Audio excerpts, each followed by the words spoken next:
জায়গাটার নাম হচ্ছে জাফরাগঞ্জ। নামটা রেখেছিলেন নবাব মীর জাফর।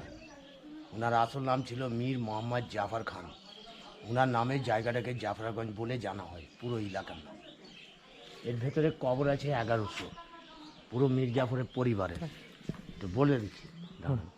তো 1100 যে কবর আছে পুরো মীর জাফরের পরিবারের, বাইরেকার কোনো লোকের কবর এখানে দেওয়া হয়। তো 1100 নবাব বাংলা, বিহার, উড়িষ্যার ছিল না। বাংলা, বিহার, উড়িষ্যার নবাব ছিল 18টা। তো 18টা নবাবের কবর এখানে দেওয়া হয়নি। কিছু নবাবের কবর বাইরে আছে। নবাব মুর্শিদ কুলি খান, সুজাউদ্দিন, সরফরাজ খান, আলীবর্দী খান, সিরাজউল্লাহ, মীর কাসিম, মিরন, ইনাদের কবরগুলো বাইরে আছে। ইনাদের কবরগুলো বাইরে দেওয়া হয়েছে এই জন্যে, ইনারা 3 স্টেটের মালিক, 3 রাজ্যের, বাংলা, বিহার, উড়িষ্যা। তো বাংলা, বিহার, উড়িষ্যাতে যে যেখানে তৈরি করেছেন, যেখানে মারা গেছেন, সেখানে কবর দেওয়া আছে।